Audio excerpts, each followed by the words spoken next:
In this video, we will discuss how we can serialize and deserialize a binary tree. We'll discuss three methods on how to solve this problem. Let's first understand what do we mean by serialize and deserialize. So serialization is the process of converting an object into a sequence of bits so that it can be stored in a file or a memory to be reconstructed later.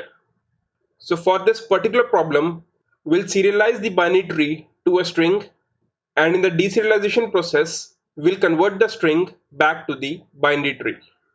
So if we are given this tree, in the serialization process, we'll convert this into a string, and in the deserialization process, we'll convert the string back to the tree. So one thing is very intuitive, that we have to somehow retain the structure of the tree in the string. Because the structure is maintained, only then we can convert the string back to the tree. So we need to know which are the left nodes, which are the right node, who's the parent, who's the child. So all this information, we have to somehow store it in the string. Now there are various methods to solve this. I'll discuss three methods here. Let's start with the first method. As we have seen earlier, we can construct a unique tree if we are given any two traversals like in order and pre-order, in order and post order, and in order and level order.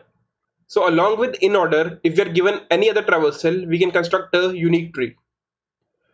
So if we are given these two traversals, we can construct a unique binary tree. So what we could do is, in the serialization process, we could create the string by in order and pre-order. And let's say we add a delimiter here. So the delimiter is basically any character which separates the two traversals. So we could use any delimiter character. Let's say we use $.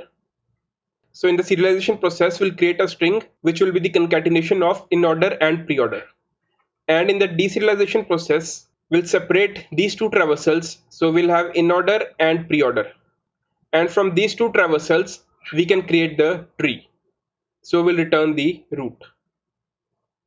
On how we can construct the tree using these combinations, that you can check in my previous videos. So I made three separate videos for all these three combinations. So you can check those out. So one thing to note here is, when we are storing the in order and pre-order traversal, we need to have some sort of separator character between the values. So for example, we have a value 7, we have a value 15. So here you can see after 15 I have entered a comma. So this is my separator character.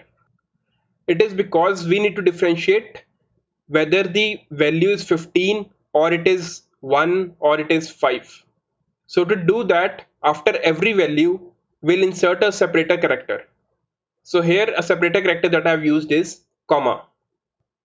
So in both the in order and pre-order traversal, we'll use the separator character to separate the two consecutive values. Now the disadvantage of using this approach is that we have to traverse the tree twice. Because first we have to traverse the tree in the in order manner, and the second we have to traverse the tree in the pre-order manner. So tree traversal is happening twice. And the second disadvantage is, when we are storing it in the form of a string, the memory will be twice. So basically we are storing twice the number of nodes, because first we are storing the in order traversal and then we are storing the pre-order traversal. So both the in order and pre-order traversal will have the length equal to the number of nodes. So the disadvantages in this case are that we have to traverse the tree twice and we have to store twice the number of nodes in the string. So this was the first method on how we can serialize and deserialize a binary tree. Let's see how we can optimize this and have a look at the second method of doing the serialization and deserialization. So in the second method, I have used DFS approach. So when we're doing the DFS traversals, we can traverse the tree in the three manners. So we have pre-order, in order, and post order. So in the previous method, we saw that we need two traversals to uniquely identify a tree. So the reason why we needed two traversals is because we do not know which node has 2 child, 0 child, or 1 child. So we can solve this problem if we somehow store the null child information in the traversal. So we see here the nodes 2, 5, 1, 6, and 4 have some null nodes as child. So if we somehow preserve this information when we are serializing the tree, then a problem can be solved by using just one traversal. Let's try preorder traversal and do the serialization of this tree. So if we do the preorder traversal, so preorder traversal will start from 15. From 15 we go to 7, then we go to 2, then we have null node. So we'll store the information of the null node. Let's say I denote hash to denote a null child. So it is the left child of 2, right child of 2, then we go to 18, then I come to 5, then left child of 5, right child of 5, then 1, left child of 1, right child of 1, then 4, left child of 6, right child of 6. So here we have used preorder traversal and denoted null child information by using hash. So we could use any character that we know would not be present in the tree. So here I've used hash character.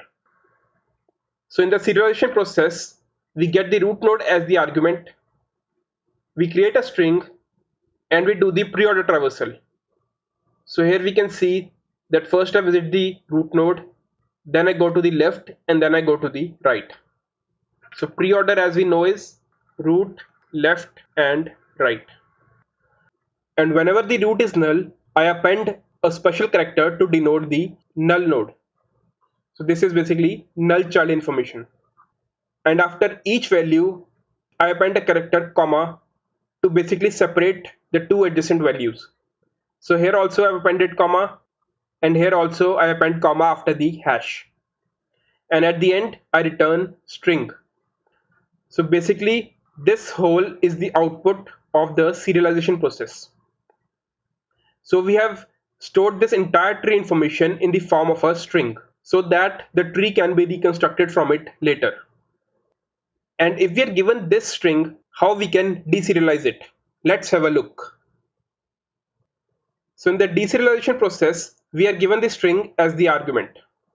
So here the first step is that we need to separate the values which we get from the string. So basically we have to parse the string and get the next value. So since this is the string, so in the first case we'll get 15. So we need to write some sort of a parser or use inbuilt function to parse the string and get each value after the separator character. So here the separator character is comma. So we'll get the first value which is 15. We check if the value is hash. So basically here we are checking for the null condition because we have denoted null node by hash. So since it is not null, so then we create a new tree node with the value 15. So basically now we create this node. And then we construct the left and the right child of 15. So when the next time in the deserialize function string s comes, then we have to parse the next value from s. So here we'll get 7. We check if the value is null, then we create the node 7. So now we construct this 7. So this is the left child of 15. And then we recurse for the left and the right child of 7. So in the next call, we parse the next value from s. So now the next value from s is 2. So we construct 2 and we assign it to the left child of 7. So here in the deserialize function, we are just doing the preorder traversal. And at every step, we are fetching the next value from the string and creating the node. If the value is hash, we return the value null. That means the child is null. So here you can see that after 2, we have 2 hash. So when we call for the left and right for 2, the next values will be null. So left of 2 will be null and right of 2 will also be null. So in this manner, by just doing the preorder traversal, we can serialize and deserialize a binary tree.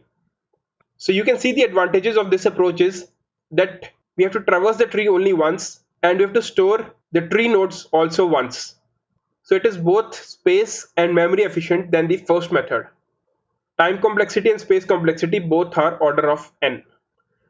Now in this method we have used the DFS approach, which is basically the recursive approach. Now let's have a look how we can do this iteratively. So in the third method of serialization and deserialization, we'll use breadth first search or level order traversal. In this method, we'll use level order traversal and store the null node information to serialize and deserialize the tree. So the serialization function, we pass the root node, then we create a queue and we push the root node in the queue. We check while queue is not empty, we check front of the queue which is 15 and then we pop from the queue. So the queue is empty. We check if node is null, we come to the else part and we append 15 to the string. So we add a comma which is the separator character. And then we push left and right in the queue. So left and right of 15 is 7 and 4.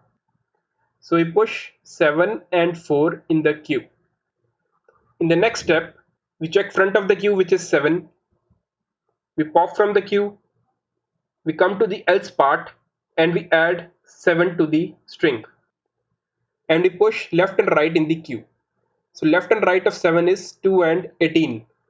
So we push these in the queue. In the next step, we check front of the queue which is 4. We pop from the queue and the node is not null. So we add 4 to the string and we add left and right in the queue.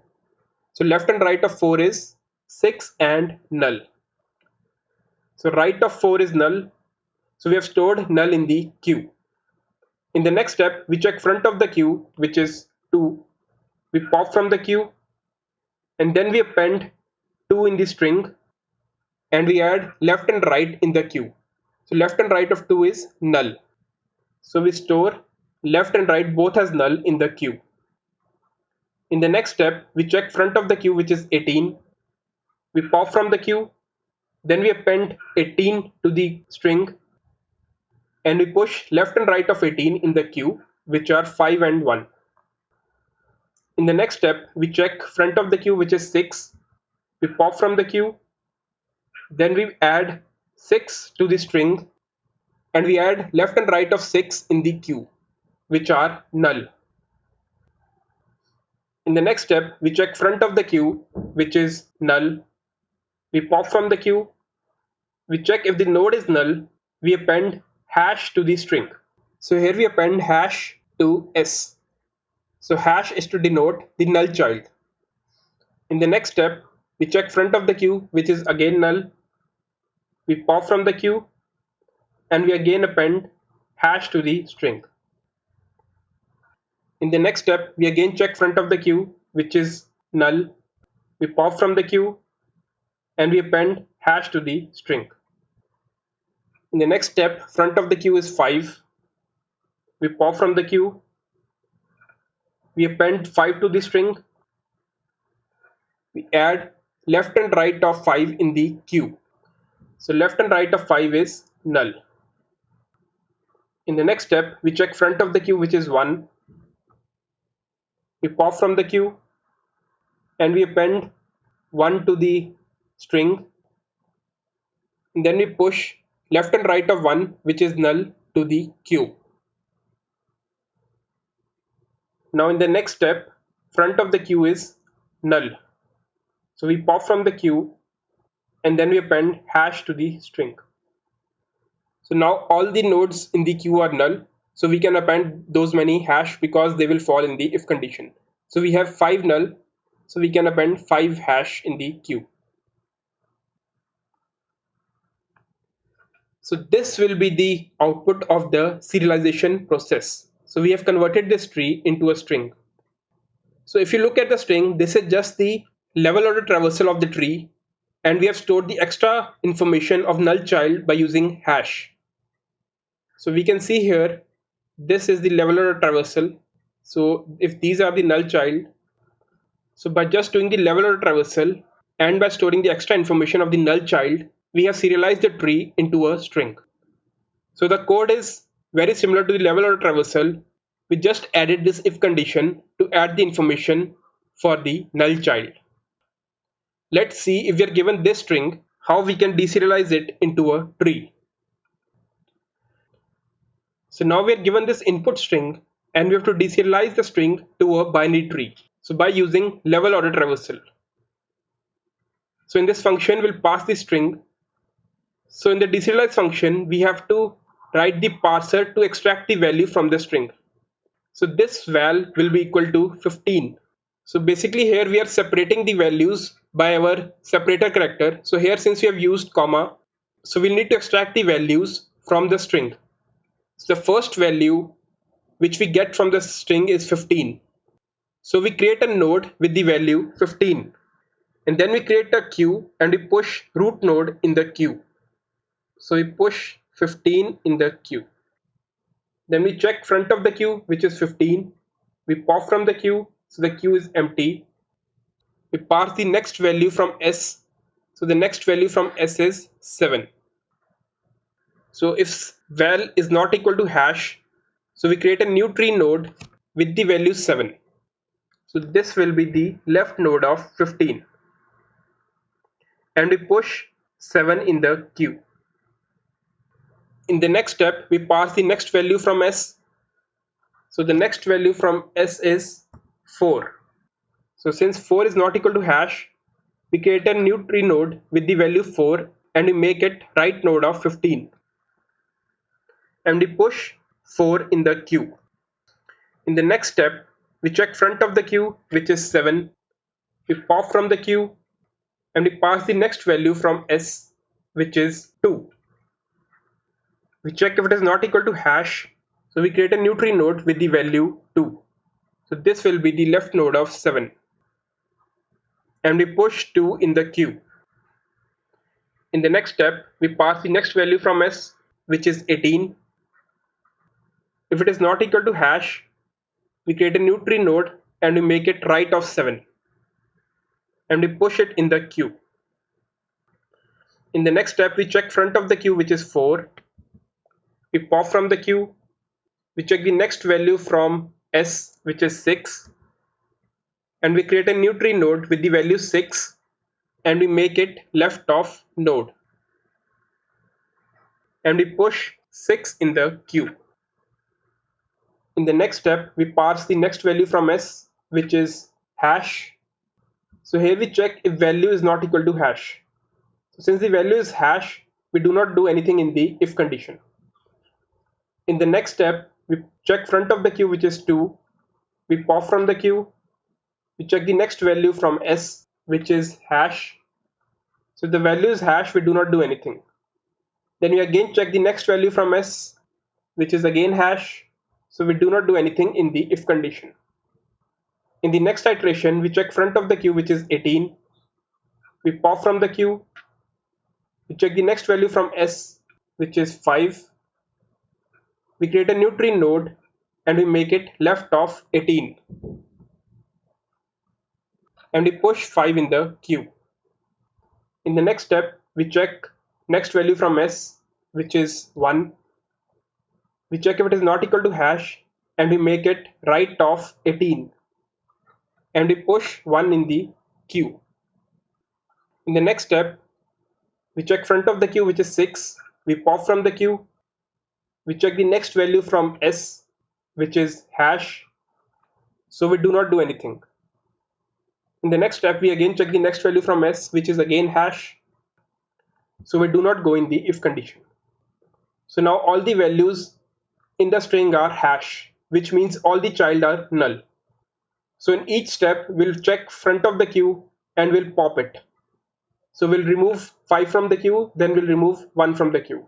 Since all the values are hash, so we will not create any new node. So the function will end, and at the end we'll pass the root node, which is 15.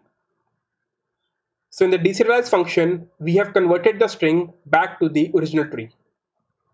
So the time complexity and space complexity of this approach is also order of n. So we have seen that how we can serialize and deserialize a binary tree using 3 methods. First we saw by using 2 traversals. Then we saw by using the DFS technique where we use preorder traversal. Now we have seen how we can use level order traversal to serialize and deserialize a binary tree. Now let's have a look at the implementation. All the source code that I'll be showing is available in my GitHub repository. Link of that is available in the description. Now let's have a look at the code. First I create the tree. So I've constructed this tree which I've shown in the left side. Then I call the serialize function where I pass the root node. In the serialize function, I create a string. I check if the root is null. If it is null, I append a hash and a comma character to the string.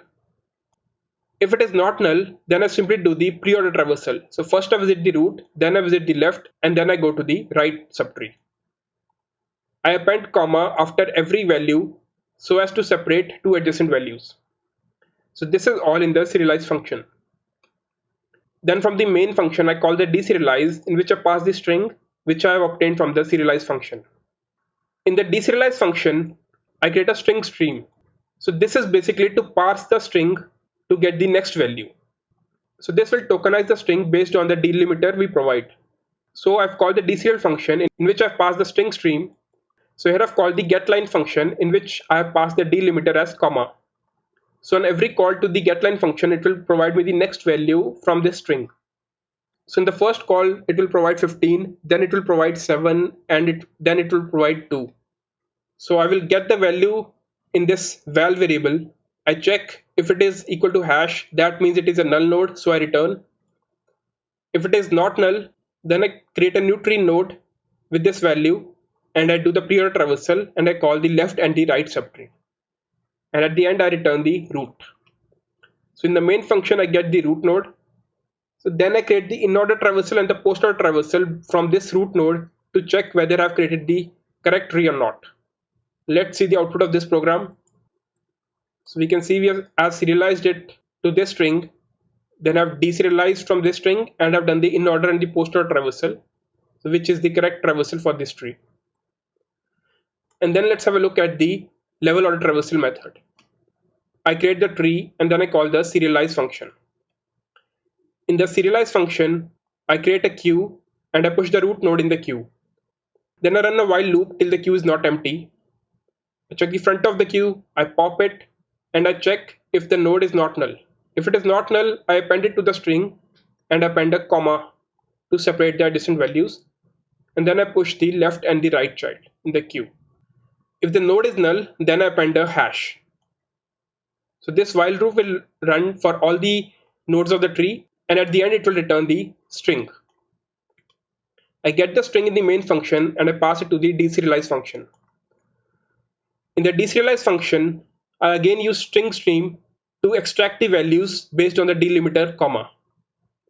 I run a while loop, and at every step I run this getLine function to extract the value.